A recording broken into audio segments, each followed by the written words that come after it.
My name is Hannah Wells, 42 years old. I work as a financial consultant in a mid-sized firm, a job that demands precision, long hours, and an ability to keep calm when everyone else is panicking. That skill, calm in the storm, has kept me afloat my entire life, especially within my own family. You see, in my family, calmness isn't praised. It's mistaken for weakness, and weakness is something my younger brother Ethan has learned to exploit since the day he realized Mom and Dad would always protect him. This Thanksgiving, my parents invited me home for dinner. The house smelled of roasted turkey, sage stuffing, and cinnamon pies. The dining room was dressed more extravagantly than I'd ever seen. Silverware polished to a mirror shine, candles flickering like they were staging a magazine shoot. Even the chairs were rearranged. Ethan seated at the head of the table while my parents flanked him like guards at a coronation. I felt the tension building before anyone even said a word. Something was about to happen. The kind of something that explains why the champagne bottle waited in an ice bucket beside Dad's chair, and why the crystal glasses, usually reserved for Christmas, were already filled. Then Ethan leaned back, his voice cutting through the clinking of forks and the hollow cheer. Mom and Dad already promised I could live in your house, Hannah. I'll move in next week. It just makes sense, you living there all alone. The room stilled. All eyes turned toward me, waiting for my approval, as though my consent were a minor formality. My father raised his glass, smiling proudly at Ethan's declaration. My mother dabbed her napkin with dainty approval, and Ethan, smirking, looked like he'd just been handed the keys to my life. I gripped my water glass tighter, knuckles whitening. For a second, the entire air seemed to fold inward. I caught the flicker of satisfaction in Ethan's eyes, the smug tilt of his smile. He believed the decision was final. He believed I would sit in silence, swallowing their plans as I always had. Instead, I raised my glass, not to toast, but to steady my breath. I sipped slowly, eyes calm, and then placed the glass back on the table with deliberate grace. "That's awkward," I said, my voice slicing through the smugness in the air. "Because I sold the house last Sunday, to a couple." The silence was explosive. Ethan's glass slipped from his hand, shattering across the hardwood floor. My mother gasped. My father blinked in disbelief, the practiced smile collapsing. If you'd been there, you'd have seen it. My brother's world cracking open like that glass on the floor. And yet, I didn't flinch. My pulse was steady, my hands no longer trembled. I let the silence linger. Because silence, in my family, is often louder than truth. And tonight, it was the opening volley in a war I'd been preparing for months. Out of the corner of my eye, the manila envelope in my purse pressed against my leg like a reminder, like armor. Inside it, documents, proof, survival, my strategy for the inevitable battle. For now, I didn't need to reveal it. My words alone had detonated the first explosion. Ethan stammered, "You... what?" But I didn't answer. I simply folded my napkin, set it neatly by my plate, and smiled. Not out of joy, but out of recognition. The recognition that for once I had taken control of the script. And that was only the beginning. The more I studied the Thanksgiving table, the more it felt like a courtroom staged for my conviction. The linen cloth wasn't our usual faded one. This was lace, ironed to perfection. The candles weren't the small votives from the dollar store. These were tall, elegant, dripping wax like they'd been burning just for drama. Even the china, gold-rimmed and pristine, was out of place. I realized then, this wasn't dinner, it was theater, and I was cast as the villain who would, once again, fail to meet the family's expectations. In the back of my mind, small warning bells rang. 3 days ago, I'd noticed Ethan's boxes in my garage, labeled in black marker, Ethan's winter gear, Ethan's books. When I asked him, he brushed it off. Just storing it for a while, sis. His casual tone had been too practiced. And then there was the phone call. Last week, while waiting in my parents' kitchen for Mom to finish her pie crust, I overheard her talking to Aunt Linda in the other room. "It's perfect timing. Hannah has all that space and Ethan needs a place, she won't say no. She never does. At the time, I swallowed the words like I had 1,000 times before.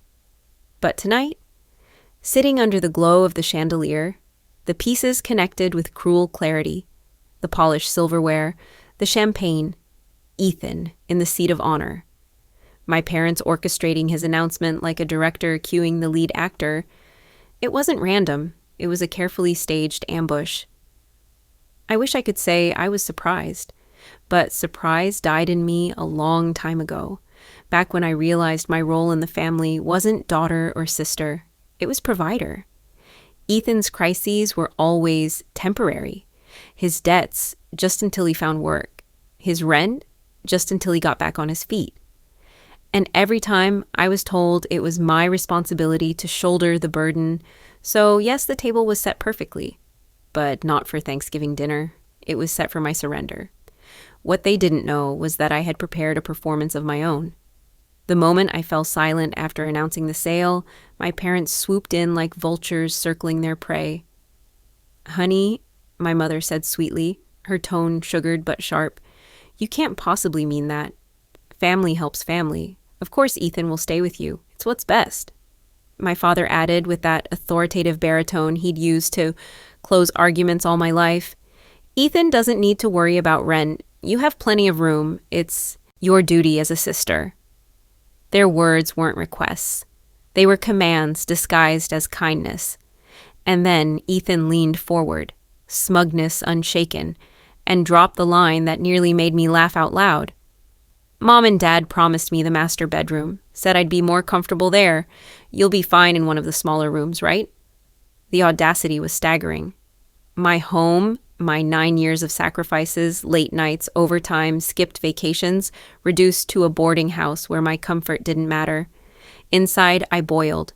Outside, I remained calm, because in my family, any protest branded me as selfish, the difficult daughter, the one who never understood the importance of sacrifice. My mother's eyes flicked toward me, narrowed with that unspoken warning, "Don't ruin this. Don't be difficult." I remembered every time those words had been weaponized. When I refused to cover Ethan's credit card bill. When I questioned why my father paid Ethan's rent but not mine. Each time I became the villain, the ungrateful child. But tonight something had shifted. Their manipulation, their gaslighting no longer pierced the same way. Instead, it revealed their desperation. They needed me compliant. Without my compliance, their plan collapsed. And for once, I wasn't going to play the role they'd written for me. The morning after Thanksgiving, my phone began buzzing before I even finished my first cup of coffee. Aunt Sarah, Uncle Robert, Cousin Jennifer. Each call carried the same script. Ethan was homeless, I was heartless, and the family was disappointed in me. By lunchtime, even my colleague Lisa stopped by my desk at work, whispering that she'd run into Ethan at Starbucks. "He said you sold the house just to keep him from having a place to stay. Is that true?" Then came Ethan's post, a blurry photo of him looking solemn, captioned, "The hardest lesson in life is realizing who's really there when times get tough. Family should be forever, not just when it's convenient." Within an hour, it had dozens of comments, sympathy, outrage, Mom's comment glowing at the top, "We're always here for you, Ethan." Always. I bit my lip until it bled. Not because his lies hurt, they always had, but because I could already see the narrative spreading like wildfire. The villain had been cast. And once again, it was me. But here's what my family never understood. Villains don't crumble. Villains calculate. I didn't reply. I didn't defend myself online. Instead, I closed the app, turned off notifications, and reached for the manila envelope. Because while they built their fiction, I had built a fortress of truth. That night, I spread papers across my dining table like battle plans. First, the invoice for the roof replacement. $11,000, paid with the vacation fund I'd saved for 5 years, gone in a week of storms. Next, the water line repair. $8,200. Emergency, unavoidable. I drained my savings, canceled every plan I'd made for myself. Then, the heating system failure. $5,000. The final blow that forced me into debt. One by one, I lined the papers in chronological order, each document a scar etched into my finances. This wasn't chaos, it was evidence. It was my shield against their accusations. As I organized, I thought of the people who, unlike my parents, had actually asked what I needed. Dorothy, my mother's old friend, who whispered at dinner, "Good for you, Hannah." Barbara, my financial advisor, who reminded me that selling the house was not failure but strategy. Thomas, my colleague, who texted me, "Need help moving?" Got a truck and a strong back. They weren't just names, they were anchors, proof that not everyone saw me as selfish, proof that chosen family could be stronger than blood. I slid the documents into the manila envelope, the weight solid in my hands. For the first time in years, I felt prepared, not just to defend myself, but to dismantle the fiction my parents and Ethan had built. Because when the next ambush came, and I knew it would, I wouldn't walk in empty-handed. I would walk in armed with truth. At night, when the noise of my family's accusations finally quieted, the house echoed with a stillness that both comforted and unnerved me. Cardboard boxes lined the living room like silent witnesses, stacked against the walls in uneven towers. Each one carried a piece of my life, the novels I had devoured on sleepless nights, the mugs I had collected from work trips, the framed photographs of friends whose names my parents never remembered. I sat cross-legged on the floor, tape dispenser in hand, packing my history into square corners. The rhythm of packing became a ritual. Fold the flaps, place the item inside, pull the tape across the seam, press it down until the sound of adhesion filled the air like a muted heartbeat. Each strip of tape was a reminder. I was sealing more than boxes. I was sealing years of sacrifice, denial, and silence. One evening, while sorting through a drawer, I found a photo I hadn't seen in years. It was me, standing proudly on the porch of this very house, holding the keys high above my head the day I closed on it. My smile stretched so wide it almost seemed foreign compared to the restrained expressions I wore now. Back then, I had felt unstoppable, a woman who had clawed her way through debt and exhaustion to own a home on her own terms. I held the frame carefully, my thumb brushing across the glass, tracing the younger version of myself. I remembered the sensation of stepping into an empty house, breathing in the scent of fresh paint, feeling the floor creak under my feet like it was whispering, "Welcome home."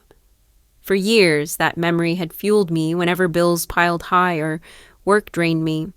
Now, staring at the photo, I felt something else. Grief for the woman I had once been, and determination to find her again. Around me, the boxes formed walls, but they didn't feel like barriers. They felt like armor. The clinking of tape and the rustle of packing paper were the sounds of rebuilding. Instead of mourning what I was losing, I began to see each packed container as a step toward freedom. There were nights when exhaustion tempted me to stop, when the weight of betrayal pressed too heavy on my chest and my parents' voices echoed, calling me selfish. But then I would glance at that framed photo propped against the wall, and something inside me whispered, "You did it once, Hannah. You can do it again." Sometimes I spoke the words aloud, letting them bounce against the hollow walls. "I made it before. I'll make it again." In the silence, my own voice sounded unfamiliar, stronger than I expected. It was not bravado. It was survival. I thought of all the years my family had painted me as the problem, the selfish one, the ungrateful daughter, the cold sister who refused to rescue Ethan from his own mistakes. But as I packed, I realized the truth I had avoided. I had been rescuing myself all along, every overtime shift, every canceled vacation, every dollar saved for emergencies. They had mocked my discipline, but it was that discipline that had allowed me to endure. And so with each box sealed, I felt less like a victim of betrayal and more like an architect of my own escape. Late at night, when the moonlight filtered through the blinds and the house was quiet, I would pause and just listen. Not for footsteps or phone calls or accusations, but for the steady beat of my own determination. It sounded like the ripping of tape, the thud of a full box being stacked, the inhale of breath before lifting another load. I began to keep a journal of expenses and tasks, not just to track money, but to track progress. Each page filled with numbers, calculations, and lists became proof that I was not reckless, no matter how many times my mother accused me of being unstable. It was a language of order, one that told me, you are in control. On one page, I wrote a sentence that became my private mantra. This is not an ending. This is preparation. I circled it twice, underlined it, and taped the page to the inside of a cabinet where I would see it every morning. The weight of my family's manipulation still lingered, but it no longer crushed me. Instead, it sharpened me. Their betrayal had forced me into choices I might not have made otherwise, but those choices were building a new version of me, one who would no longer bend under guilt. Each night ended the same way. I stacked the sealed boxes into neat columns, stood back, and breathed deeply. The house grew emptier, but I grew fuller. For the first time in years, I felt clarity. As I turned off the lights and climbed into bed, I whispered into the darkness, I did it once, I'll do it again. The words weren't a wish. They were a vow. And the sound of tape ripping in my dreams became the sound of a heart that refused to stop. Dawn crept in, thin and cold, the house washed in winter blue, quiet enough to hear my thoughts. I reached for my phone to review the packing list I'd typed at midnight, then opened Pinterest for color-coding ideas so the kitchen wouldn't turn into a scavenger hunt after the move. Neat grids filled the screen. Labels, arrows, tidy fonts promising order. A banner slid across the top. Board invite, Ethan's new room. The words landed like a bruise. I tapped the notification. A cover image blossomed. A navy headboard against pale sage paint, captioned, Master's Sweet Refresh, Hannah's house. Underneath ran a lineup of pins, paint swatches, brass lamps, drawer inserts, blackout curtains, a floor plan annotated with measurements that matched my bedroom exactly, down to the 6-inch jog where the vent protrudes. In the comments, Mom tagged Aunt Linda, We'll keep Hannah's dresser for storage. Ethan can take the closet, move her books to the garage. Heat climbed the back of my neck. I scrolled and found delivery links for a mattress and a boxed bed frame, a timeline labeled Move In Tuesday, and a checklist that read, Strip sheets, remove Hannah's wall art, box novels, transfer closet. One pin showed my exact rug, my rug, circled with the note, maybe donate. Another displayed a locksmith's card captioned, If she resists, change the deadbolt for safety. My chest tightened, not with panic, but with recognition. This wasn't conversation. It was a blueprint with deadlines, budgets, and steps rehearsed in secret. Timestamps told their own story. The first pin was from 4 weeks ago. The newest was last night, 15 minutes after I left the table. Mom wrote, Ethan, the navy duvet arrived. Put it in Hannah's trunk Sunday. He answered, Will do. She never checks. The heater groaned awake. The house exhaled. I stood in the kitchen holding the phone, listening to a home being rewritten around me while I was still living inside it. I started taking screenshots, then more. My thumbs worked automatically. Capture, swipe, capture, until my photo roll looked like a file. I exported the board as a PDF and emailed it to myself, then to a backup address I never used for family. The printer fed page after page, ink making their certainty permanent. I slid the stack into sleeves and tucked them behind invoices inside the manila envelope. Evidence doesn't shout. It waits. Another pin stopped me. A calendar post read, Tuesday, 11 a.m. Move boxes from garage to master. H at office 9 to 6.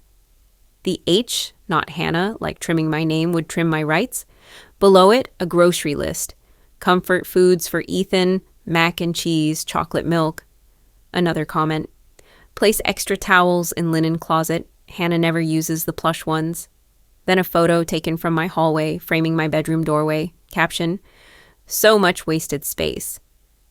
Then the part that showed how far they'd gone.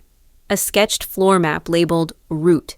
Arrows threaded from the garage to the master, past the thermostat and the laundry room. Beneath it, a note.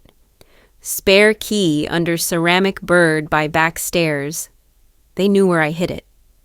3 dots pulsed, then Aunt Linda typed, "I'll grab the key Sunday after service if she's at work." I tightened my grip until the case creaked, then loosened it before the sound could become anger's alibi. My pulse stayed steady. I set the phone on the counter and poured water over a tea bag, watching steam curl. Anger had burned down to a cleaner fuel. Clarity. They weren't improvising. They were executing a schedule. They were counting on the old version of me. Dutiful, quiet, complicit. That version left the table last night and did not come home. I opened the garage. The boxes I'd noticed were stacked like a shipment. Ethan's winter gear. Ethan's books. Ethan's tech. I lifted one lid and found a new router in plastic with a note. Upgrade Wi-Fi for streaming. Another box carried a sticky that read, "Place near window. Better light for gaming." My name didn't appear on a single label. Back inside, I changed the keypad code on the back door and disabled the old garage remote. I reprogrammed a spare control my father didn't know I kept and slipped it into my purse beside the envelope. I didn't feel sneaky. I felt prudent. Boundaries are not walls. They are doors with locks you control. Before work, I opened my laptop and typed a memo in a folder marked House. Closing. If Tuesday intrusions occur, call Barbara, then Thomas. Document entries. Do not argue. I added, no explanations, and saved it twice, local and cloud. I closed the lid and listened to the house. For once, the quiet didn't sound like loneliness. It sounded like discipline.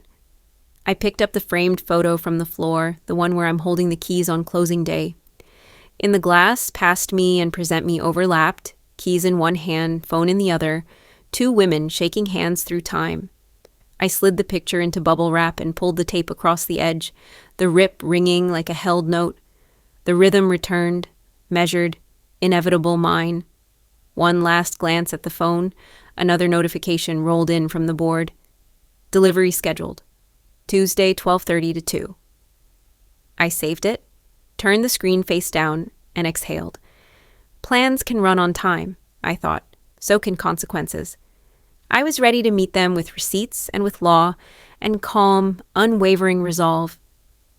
A week later, they arrived exactly as I knew they would. The knock at my door was not tentative. It was deliberate, measured, as though they had rehearsed their entrance. When I opened it, I was met with the sight of my parents standing shoulder to shoulder, Ethan hovering behind them, and a line of relatives trailing down the steps like an organized procession. Aunt Linda clutched her oversized bag. Uncle Robert crossed his arms as if already prepared to scold me, and Cousin Jennifer balanced a casserole dish she clearly intended to use as leverage rather than a gift. They didn't look like guests. They looked like jurors gathering for a trial. I stepped aside and allowed them in without a word. They filed past me and settled into my dining room as though it were a courtroom, chairs aligned into rigid rows facing the head of the table where I stood. My parents sat first, central, the way a judge and prosecutor might command the bench. Ethan slouched beside them, smirking with premature victory. The others filled the sides, creating a semicircle of expectation, their eyes trained on me with unspoken judgment. My father cleared his throat, heavy and commanding. "You cannot sell this house, Hannah. This home belongs in the family. You need to call your agent immediately and cancel whatever agreement you made. There is still time." My mother leaned forward, her voice honeyed but sharpened with accusation. "We've already told Ethan he can stay here. It would be cruel to force him out after everything we've done for you." Their words carried the weight of years, reminders of every time I had been forced to give way under the guise of family duty. For so long, I had let their accusations sink into me like stones, dragging me under guilt's tide. But this time, I had prepared. I reached calmly into my bag, drew out the manila envelope that had grown heavier each night. I organized its contents and set it in the center of the table. The room went silent. Every eye followed the envelope, as though it were an explosive about to detonate. My fingers slid across its surface before I opened it and withdrew a single document. I held it up long enough for them to see the stamped notary seal, the signatures, the official date. Then I laid it flat on the table. "I already sold the house last week," I said clearly. My voice did not waver. "This is the quitclaim deed. The transfer is complete. This property is no longer mine." The impact was immediate. Ethan's wine glass slipped from his hand and shattered on the floor, red liquid spreading into the grain of the hardwood. My mother gasped, pressing her palm to her chest as though I had struck her. My father's face tightened, his certainty faltering for the first time. Around the table, the relatives shifted uncomfortably, their expressions caught between disbelief and confusion. Uncle Robert leaned closer, peering at the document. "This looks official," he muttered, his voice carrying the reluctant acknowledgement that pierced the silence. My father's hand slammed down on the table. "You can undo this. There's always a grace period. Call the agent and reverse it before it's too late." "No," I said firmly. "There is no reversal. The sale is final. I have 30 days left in this house, and then it belongs to someone else. It is binding." Ethan finally found his voice, brittle and sharp. "You did this just to spite me. You sold the house because you hate me. You've always hated me." I looked at him steadily, refusing to absorb his blame. "This sale has nothing to do with you. It has everything to do with me. My roof collapsed, my water line broke, my heating system failed.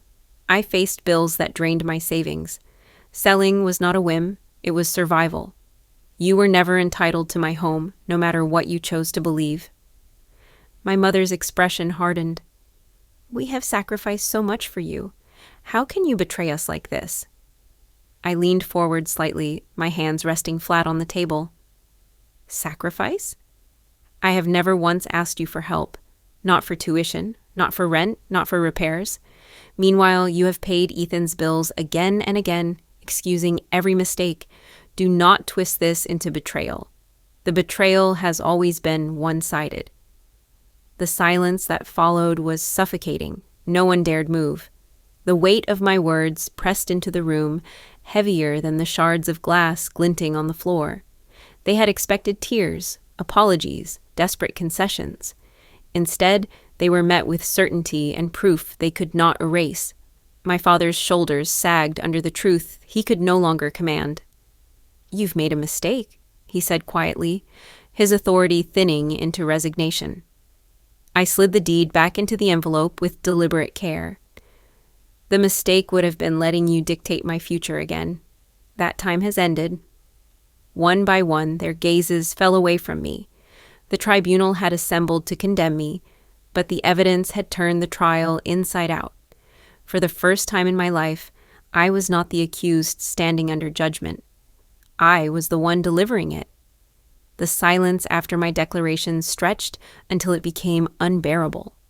No one wanted to be the first to acknowledge the fracture that had split the family narrative. Then, almost timidly, Cousin Jennifer broke it. She shifted uncomfortably in her seat and asked, "Ethan, do you even have a job right now?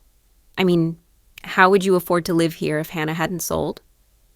Her question sliced the air sharper than anything I could have said. Ethan's face flushed crimson. He stammered, I've been looking. Opportunities don't just appear overnight." His eyes darted to my parents, silently begging for rescue, but this time their lips stayed sealed. Dorothy, who had sat quietly in the corner until then, leaned forward. Her voice carried a steadiness that demanded respect. "I've known this family for over 20 years. I've watched Hannah work double shifts, take on projects no one else wanted, and pay for every repair this house ever needed. I have also watched Ethan receive help, rent money, tuition, bailouts, time and again. I don't recall Hannah ever asking anyone here for a dime." A murmur rippled through the room. My father shot Dorothy a glare, but she didn't flinch. Barbara, my financial advisor and family friend, placed her hands together, speaking with the calm authority of someone used to difficult conversations. Unconditional financial support feels compassionate in the moment, she said, her gaze fixed on my parents. But in truth, it harms both sides. It weakens the receiver, who learns dependence rather than responsibility, and it drains the giver, who eventually cannot sustain the weight. Hannah did what was necessary to protect her future. That is wisdom, not cruelty. I exhaled slowly, grateful for their voices piercing through the fog of accusation. For once, I wasn't alone in defending myself. Uncle Robert frowned, his earlier certainty faltering. "Ethan, your father told me you were starting a new job this spring. Was that not true?" Ethan avoided his eyes. "Things fell through," he muttered. Thomas, my coworker who had insisted on accompanying me that night, chose his moment. He leaned his elbows on the table, his tone deliberately conversational but carrying weight. "I had an older brother like Ethan. He lived with our parents until he was 42. They paid his rent, his bills, even covered his debts. They thought they were helping, but when they passed away, he had nothing. No savings, no skills for independence, no resilience. Within 2 years, he declared bankruptcy. Dependency feels safe, but it is a trap that eventually collapses." His words landed heavily. Even those most eager to condemn me shifted uneasily, their certainty wobbling. Eyes that had been fixed on me with judgment began sliding toward Ethan, narrowing with doubt. Ethan's fists clenched. "This is different. I'm not like that. Hannah sold the house just to humiliate me."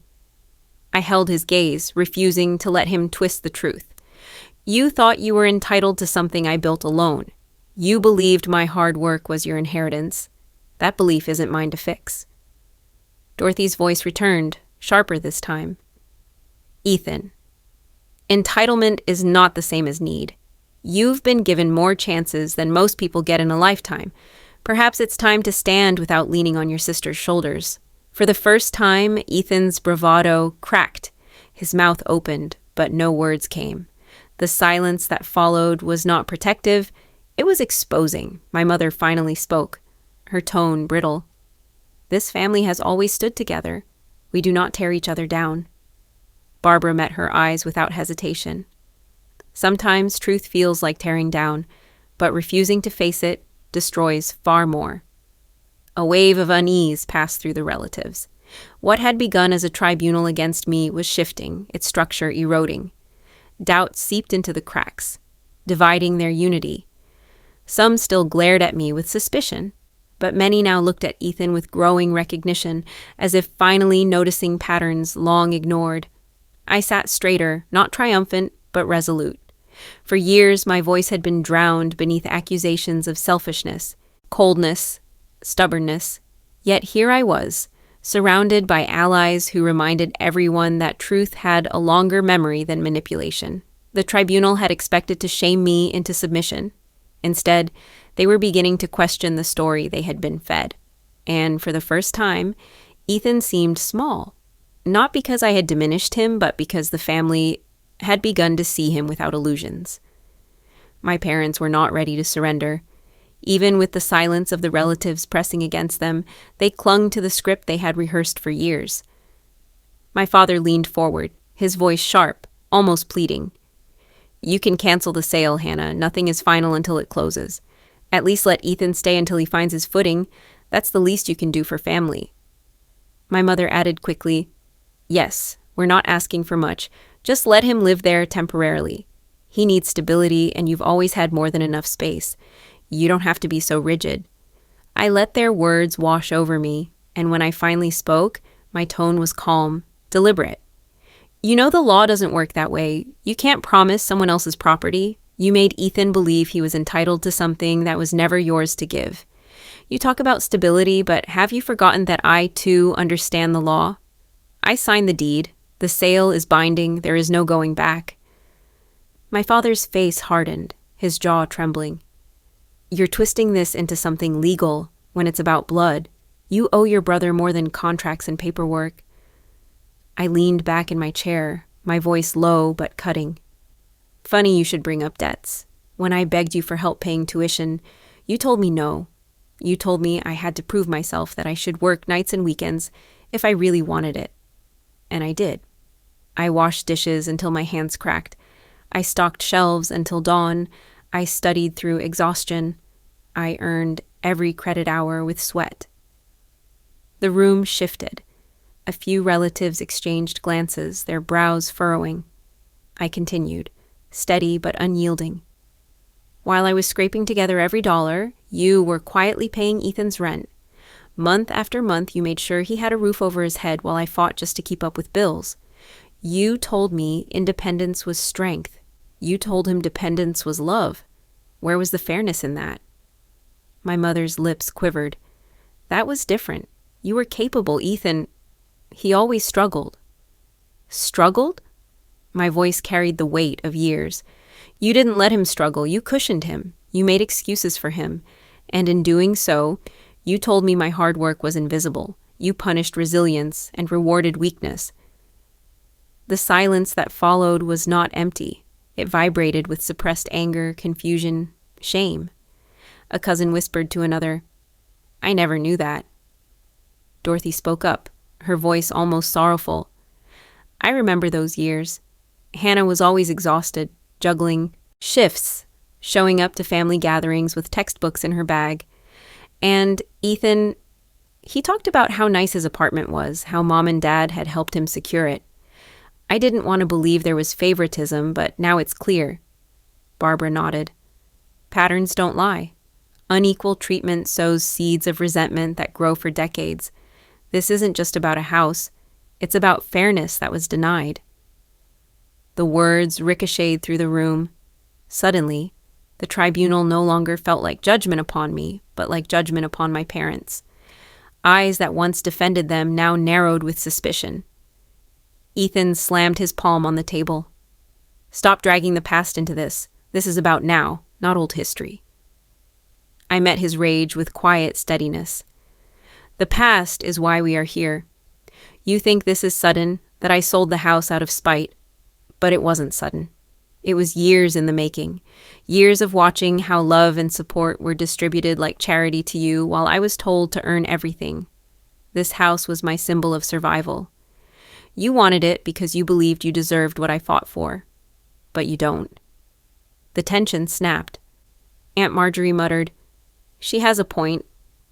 Others nodded faintly. My father tried one last time, his voice cracking.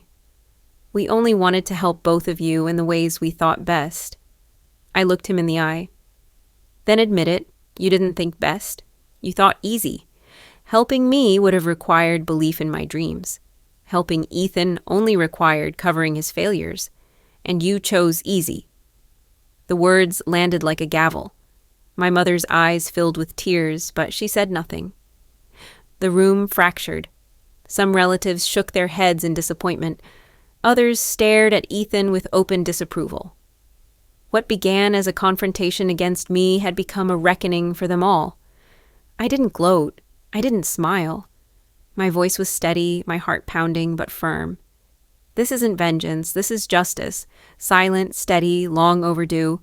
I will not reverse what I've done because for the first time in years, I have chosen fairness. And I will not apologize for it. The words hung in the air, heavy and unmovable. For the first time, I saw my family hesitate. Not at me, but at the truth that had been buried too long. The room had not dissolved into shouting, but the silence was just as sharp. My parents exchanged glances, desperation lingering in the way they held each other's eyes. Finally, my mother cleared her throat. Her tone softened as if she were trying to coax me back into their control. "Hannah, if you can't let Ethan stay in the house, then at least consider another option. He still needs help. He can't just be out there with nothing. Maybe you could loan him some money to cover rent elsewhere. You're successful now, aren't you? You've made it. It wouldn't affect you much." The implication stung, as though my achievements had made me an endless well of resources they could draw from whenever Ethan faltered.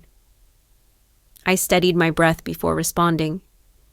"You're asking me to repeat the same cycle you've kept alive for years, throwing money at him, convincing yourselves it's compassion. It's not compassion. It's control, it's dependency, it's prolonging his weakness. My father tried to temper the request. It doesn't have to be forever, just until he's steady again. That's all we're asking. Don't turn your back on your family now. I looked straight at Ethan. His shoulders were hunched, his jaw clenched, his hands restless on the table as if he couldn't decide whether to fight or flee. My voice softened, though every word was deliberate. I won't be your benefactor. I won't play the role you're used to. But I won't abandon you either. What I can do is give you the tools to stand on your own. It's not charity. It's opportunity. From my bag, I pulled a slim card case. I selected one and placed it on the table, sliding it toward him with the same firmness I had used to place the deed a week earlier. This is the contact for a manager at a logistics company. They're looking for someone who's willing to start at the ground level, work hard, and prove themselves. It's steady pay, benefits, and room to grow. You can build something real, Ethan, but you'll have to do it yourself. A hush fell over the table. The card, small and unassuming, seemed to glow with a weight heavier than money. Ethan's face darkened, his pride wounded by the gesture. I don't need your handouts, he snapped, pushing the card back toward me. I'm not some charity case you can feel good about saving. I didn't flinch. It's not a handout. It's a door. Whether you walk through it is your choice. But I won't bankroll your comfort. I'll only support your independence. Dorothy spoke softly from across the room. That's more love than most siblings ever offer. She's not giving you money to waste. She's giving you a chance to prove yourself. Barbara nodded in agreement. Real help doesn't always come as cash. Sometimes it's a push in the right direction. If Ethan turns that down, that's on him. Ethan's eyes darted around the room, landing on the faces of relatives who no longer looked at him with automatic sympathy. Their gazes were questioning, evaluating. He stood abruptly, muttering under his breath. I don't need this. He turned toward the door, his movements sharp with frustration. I remained seated, refusing to chase after him. I had made my offer. For the first time, I felt the shift of power settle fully into place, not through domination, but through clarity. As Ethan gripped the doorknob, his movements slowed. He glanced back at the table, at the small rectangle of cardstock lying abandoned in front of my chair. For a moment, his hand lingered on the doorframe, his jaw tightening.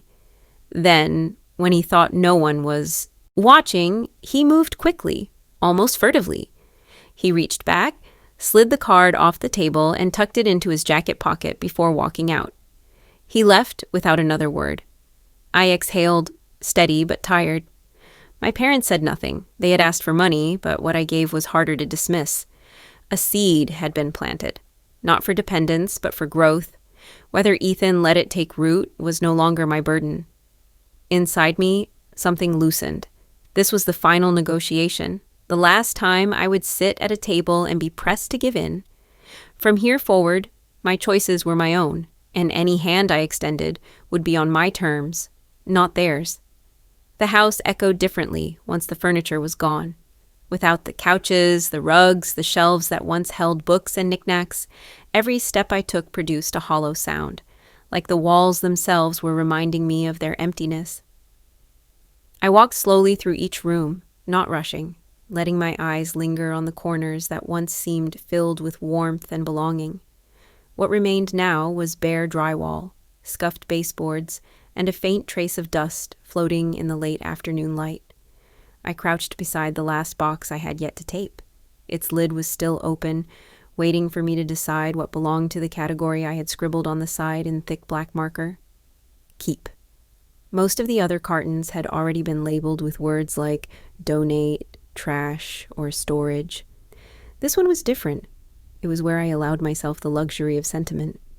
From the mantel, I picked up a photograph. It was the picture taken on the day I signed the papers for this house. I was standing just outside the front porch, holding the keys, smiling so hard my cheeks ached.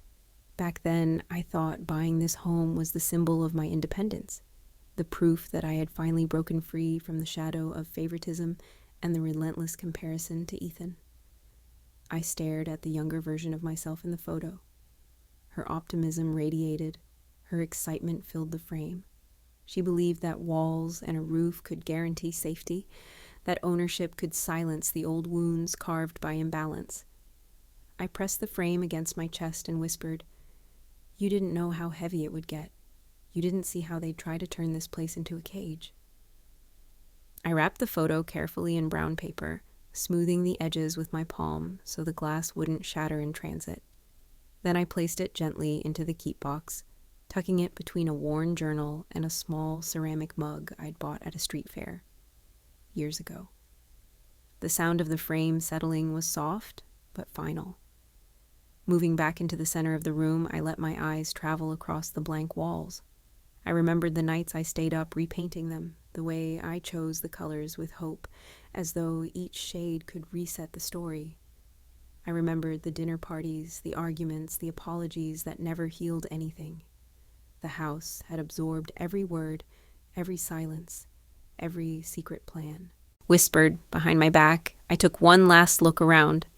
The floor creaked beneath my weight, a reminder that no matter how much I had invested, the house itself had never been neutral. It had taken my pride, my exhaustion, my sacrifices. It had consumed me in ways I didn't fully see until it was nearly too late. I walked to the door.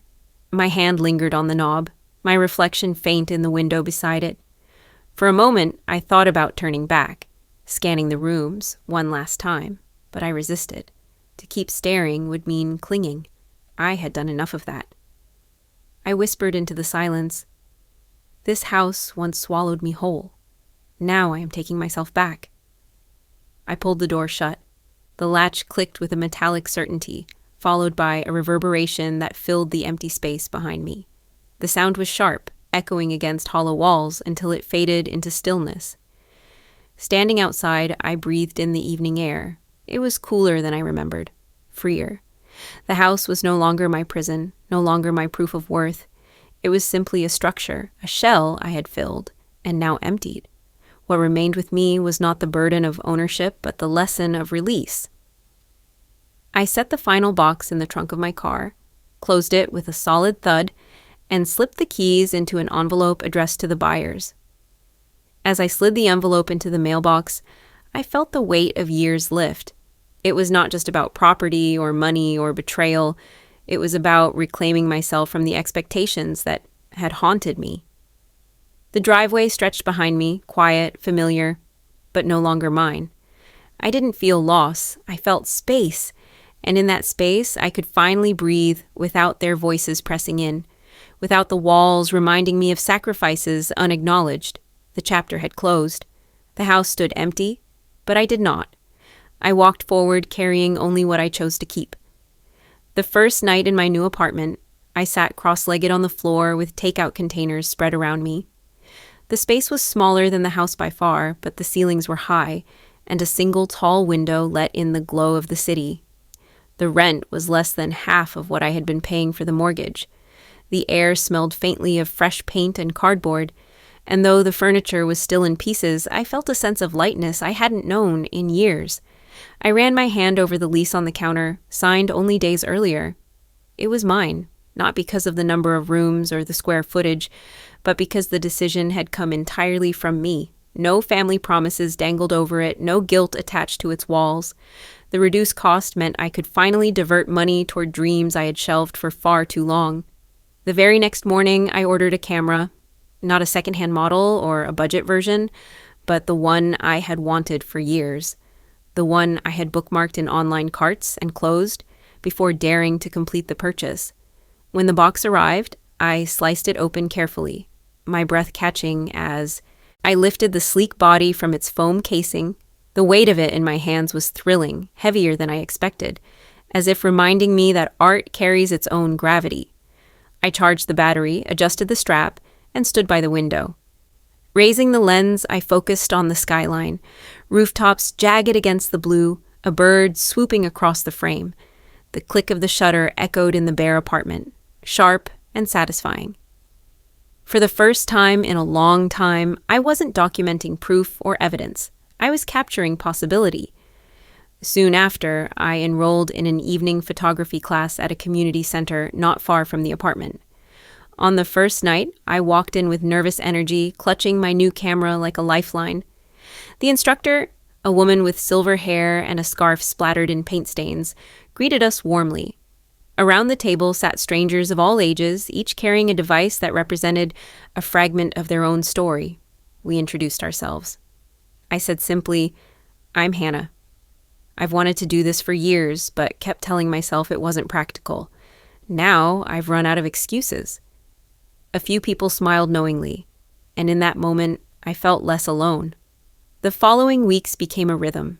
I spent mornings arranging my apartment, afternoons working, and evenings exploring the city with my camera. I wandered alleys painted with murals, parks where children chased pigeons, markets crowded with colors and chatter.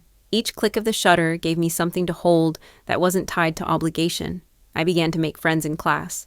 There was Carla, who photographed her garden with devotion, Jamal, who loved capturing candid shots of people on buses, and May, who balanced photography with her demanding job at a hospital. After sessions, we sometimes went out for coffee, comparing shots, laughing over mistakes, marveling at small victories. I was no longer the sister overshadowed, the daughter expected to give, the homeowner carrying the weight of a family dispute.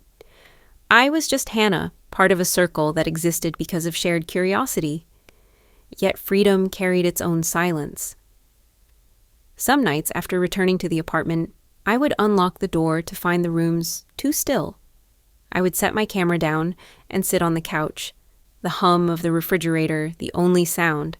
There were moments when I missed the noise of having someone else around, even if that noise had once been criticism or tension. I thought of my parents, of Ethan, of the tribunal of voices that had tried to pin me down. Distance didn't erase blood, but as I lay back and looked at the photographs taped to my wall, a streetlight glowing in rain, a child grinning with ice cream smeared across his face, the sweep of a bridge at dusk, I realized that the quiet was not emptiness, it was space. The loneliness I felt was edged with possibility, like the first breath after a storm. I told myself that healing was not a single event, but a series of small choices. Choosing this apartment, choosing the camera, choosing to sit in class and admit I was new. Each choice built a rhythm of independence, proof that I could create a life without carrying others on my back. One evening, I carried my tripod to the rooftop of the building. The city spread out before me, lights blinking in every direction. I adjusted the lens and captured the glow of traffic streaming like rivers of fire. The photograph, when I checked it on the screen, shimmered with energy. I smiled, whispering, "This is mine." It wasn't the same smile as the one in the old photograph of the house. That smile had been about achievement, about proving I could claim something tangible. This one was quieter, steadier. It was about beginning again without apology. I knew there would be more echoes, moments of doubt, calls from family, reminders of past wounds.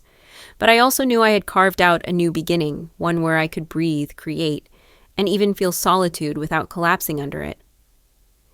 As I turned off the camera and gazed at the skyline, I realized that freedom was not the absence of ties. It was the ability to choose which ties to honor and which to release. I walked downstairs to my apartment, the camera warm in my hands, my heart steady.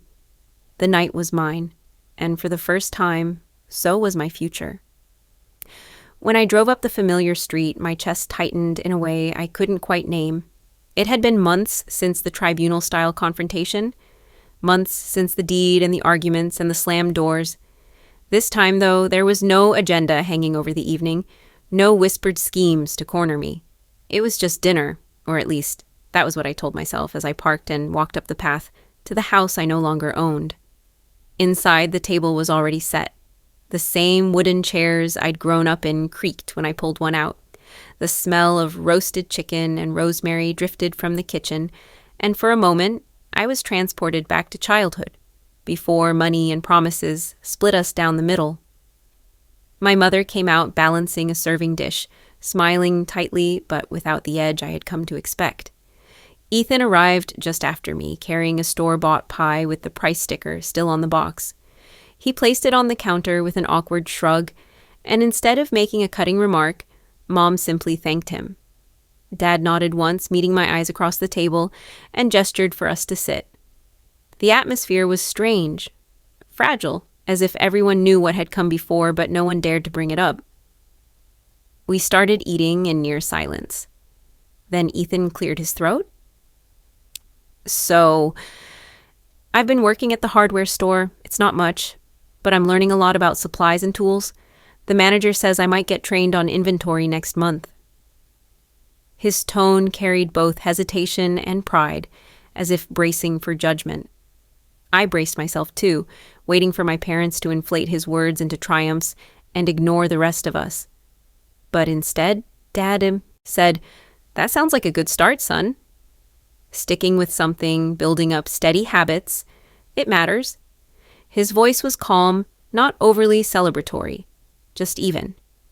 Ethan's shoulders relaxed, and for the first time in a long time, I saw my brother smile without the shadow of entitlement. Then, unexpectedly, Mom turned to me. "Hannah, how's your photography class? I remember you saying you bought that new camera." The way she asked caught me off guard. It wasn't dismissive curiosity, it was genuine interest. I hesitated. Fork paused halfway to my mouth. "It's been wonderful. I've been practicing street photography, learning about light and angles. I even submitted a piece to the community gallery." "That's impressive," Mom said softly. "I'd like to see your work sometime." Ethan chimed in, almost playfully. "Maybe you'll end up taking my portrait when I get promoted." The table chuckled, a sound I hadn't heard ripple naturally between us in years. Dad leaned back, surveying both of us. "I'm proud of you both," he said. "Different paths, but each one has its value. I should have remembered that sooner." His eyes lingered on me for a moment longer, a silent acknowledgement of everything unspoken. The times they had chosen him over me, the years I carried what wasn't mine. I breathed slowly, letting the words settle. It wasn't an apology, not fully, but it was recognition. Recognition was something I had craved far more than grand gestures. As the evening went on, the conversation balanced in a way I hadn't thought possible. Dad asked Ethan about his coworkers, then asked me about my favorite photographers. Mom poured wine for both of us, not just him. No one demanded I give. No one suggested I bend. No one dismissed my accomplishments as trivial. For once, the table was level ground. Halfway through dessert, Ethan surprised me further. "I've been saving up," he admitted, fiddling with his spoon. "It's slow, but I want to rent a place on my own eventually. I know I relied on everyone too much before. I don't want to repeat that." The words stunned me. They weren't polished, and they didn't erase the past, but they carried a shift, a tiny acknowledgement of growth. I caught myself smiling before I could stop. As I sipped my coffee, I realized the twist was not in some dramatic reversal, not in a sudden declaration or a legal document this time. The twist was in the ordinary, the small, careful shifts in tone, the equal distribution of questions, the absence of favoritism. The dinner felt, for the first time in years, like what families are supposed to be, messy, imperfect, but at least reaching for balance. When I left that night, hugging my mother lightly and shaking my father's hand, the air outside was cool against my face. I walked to my car and looked back once. The house glowed warmly, and for the first time, I didn't feel caged by it or excluded from it. I simply felt separate, in a way that was healthy. Driving away, I whispered to myself, "This is what change looks like." Not fireworks, just steady breaths. My hands tightened on the wheel, steady and sure, knowing I had finally begun to live a life on my own terms, and still managed to sit at the same table without losing myself. 1 week later, my apartment felt alive in a way my old house never had. The walls weren't heavy with expectation or silence. They carried the hum of laughter, the clinking of glasses, and the warmth of people who came because they wanted to, not because blood bound them. Dorothy set a plate of bruschetta on the counter. Barbara arranged flowers in a mason jar, and Thomas poured wine into mismatched glasses I had picked up at a thrift shop. When everyone was seated, I raised my glass. My voice was steady, but my chest swelled with something tender and undeniable. "To homes that protect us," I said. scanning each face, and boundaries that free us. The words weren't rehearsed, yet they fit perfectly, like they had been waiting all along. We touched glasses, the small room echoing with a harmony that had nothing to do with DNA and everything to do with choice. For the first time, I realized that family wasn't about entitlement or property or endless demands. It was about people who respected the effort you made to exist in the world. Dorothy nodded, eyes bright, as if she understood exactly what those words meant. Barbara smiled in quiet agreement, and Thomas chuckled, raising his glass higher as if to punctuate the moment. The evening unfolded gently, with stories and jokes braided together like strands of light. Dorothy told us about a neighbor's cat who had adopted her porch as its kingdom. Barbara confessed she had started writing poetry again, and Thomas recalled old family tales that made us laugh until tears ran down our cheeks. I leaned back, watching, letting the sound fill me. It was healing in its simplicity. Then came a soft knock at the door. When I opened it, Ethan stood there, hands in his pockets, hair messy, eyes uncertain. For a beat, the air between us carried the weight of the past, the arguments, the glass shattering, the tribunal in the old dining room. But then he stepped inside, holding no excuses, no arrogance, just himself. He slid into the chair beside me. While the others carried on, Ethan leaned closer and whispered, "I've been saving a little." Not much, but enough to see the number in my account finally go up instead of down. His words were quiet, almost fragile, as if they could break if spoken too loudly. I turned to him expecting the familiar spark of resentment to rise, but it didn't. What surfaced instead was something softer, something that surprised me. Pride. Not in what he had been, but in the fact that he was trying. I smiled, not out of pity, not out of obligation, but because forgiveness had stopped feeling like a debt I was owed and started feeling like a gift I could choose to give. He saw it in my face. His shoulders loosened, and for once he didn't push or demand. He just sat with me in a room full of people who weren't judging either of us and let the moment be what it was. Later, when the glasses were empty and the last crumbs cleared, I looked around at my little apartment. On the shelf above my desk, propped against the wall, was a framed photograph from years ago, the day I signed the papers for the house. My smile in that picture was stiff, forced, carrying the weight of expectation. Next to it now sat a newer frame, one I had placed just that morning, me holding the keys to this apartment, sunlight streaking across my face, the grin unguarded and real. Two beginnings, side by side. Two versions of me, both true but only one free. As I blew out the last candle and the room fell into a calm hush, I realized the house hadn't been my prison after all. My silence had been. My fear of saying no. My belief that blood always outweighed truth. That had bound me. Tonight proved otherwise. I closed my eyes, hearing the faint echo of laughter still lingering in the walls. My heart whispered back the words I had spoken earlier, to homes that protect us and boundaries that free us. And for the first time, I believe them with my whole being. Before we say goodbye, I want to leave you with this. Where are you watching from?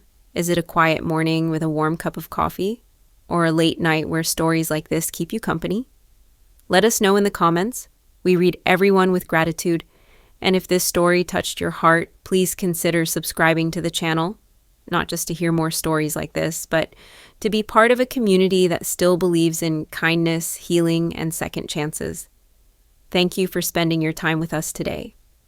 Wherever you are, I hope you carry this story with you, and remember, sometimes the miracle doesn't knock on your door. It waits quietly until you're ready to open your heart. Take care, and we'll see you in the next story.